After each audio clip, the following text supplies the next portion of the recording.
Existen historias y hechos que se relatan a través de generaciones, entre familias, y que sin duda alguna reflejan valores que se nos inculcan para aprender sobre la vida.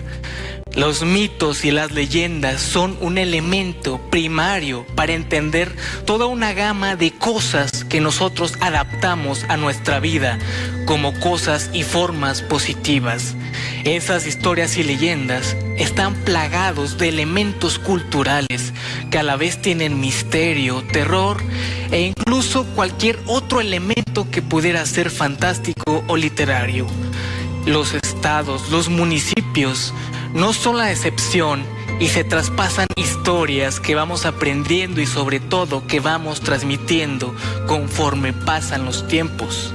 No es la excepción que en Zacatecas haya un sinfín de historias y leyendas, incluyendo en municipios que de alguna u otra forma aprendimos de alguna manera que se nos inculcan mitos, leyendas y elementos para nosotros adaptarlos a nuestra vida.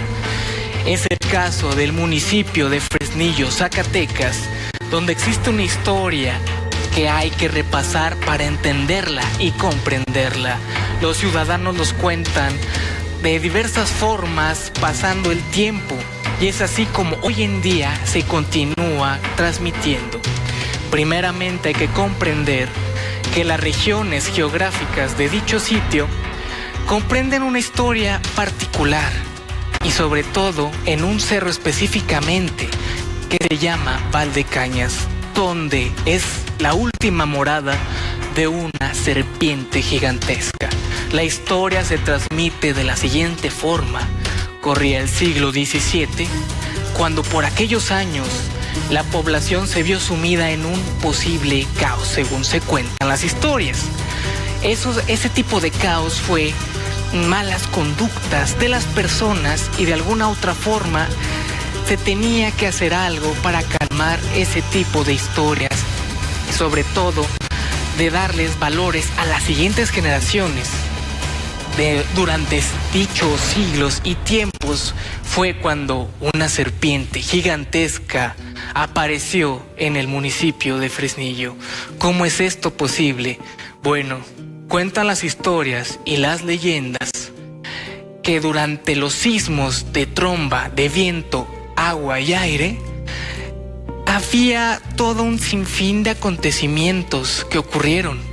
Primeramente, quizás se dice que hubo torbellinos, pero para apaciguar dichos acontecimientos había historias que relataban que las personas más longevas de dicha entidad de Fresnillo tenían que ir con tijeras a cortar la cola de las trombas, de los torbellinos tal vez, para con esto apaciguar el sismo.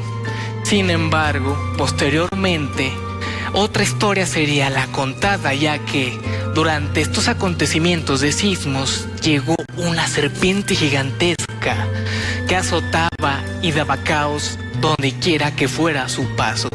Fue en este acontecimiento donde la serpiente, que consumía todo lo que veía en su paso, devoró totalmente lo que para él fue el alimento, como casas, incluso personas, y eso fue todo un acontecimiento gigantesco que para ellos fue realmente un problema enorme. Y así fue como había que poner manos a la obra.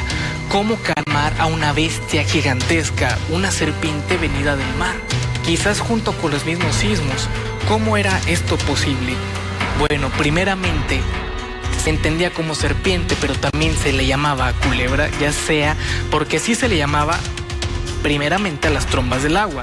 Segundo, en esta entidad durante aquellos tiempos se desconocía tal vez los acontecimientos sociales, pero lo que sí es un hecho y que se pasa de lengua a lengua en tradiciones y en culturas fue la llegada de la serpiente.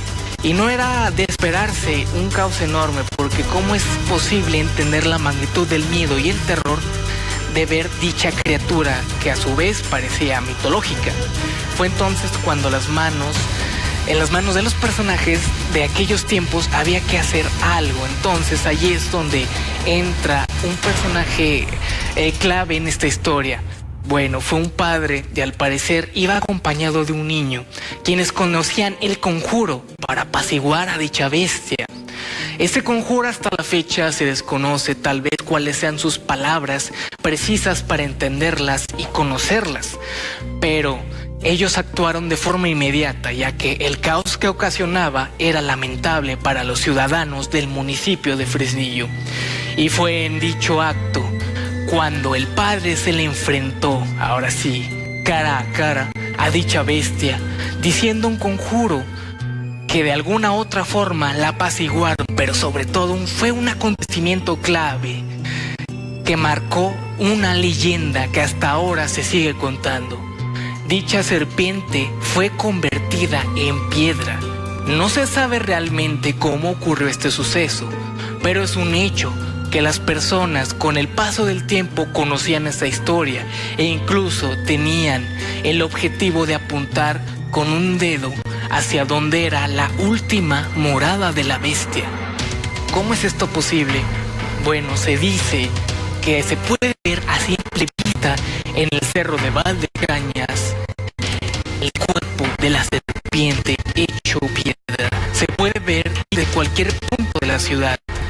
Si se tal vez tiene una vista directa, pero es totalmente interesante ver cómo estos mitos y leyendas se transmiten de generación en generación, pero sobre todo la incógnita. Y si ese tipo de leyendas, historias y mitos fueran de alguna forma reales, tal vez la serpiente realmente esté durmiendo ahí o tal vez no. Tal vez fue un cerro que se formó con el paso del tiempo debido a los cambios climáticos.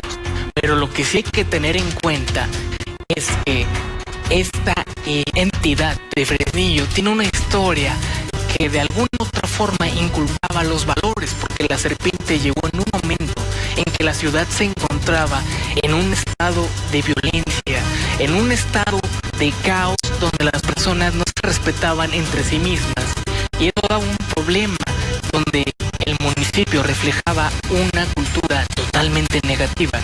Y es a partir de la llegada de la serpiente que esto cambia. E incluso un dato relevante es que en el año de 1993 se dice que la serpiente quiso despertar, para lo cual no lo logró. Pero fue el momento en el que se sintió un sismo en dicho lugar, a lo cual los ciudadanos mencionaron: es el despertar de la bestia. Y es así como en el municipio de Fresnillo, Zacatecas, se puede vislumbrar desde lo lejos o de cerca una serpiente que tal vez espera despertar para volver a darle rienda al aprendizaje y sobre todo dar miedo y terror a los ciudadanos del municipio de Fresnillo. No cabe destacar que estas historias, mitos y leyendas no solo forman parte de lugares pequeños, sino que forman parte de la cultura del mundo, y es así como se nos da a entender que hay una riqueza cultural en cada lugar del mundo.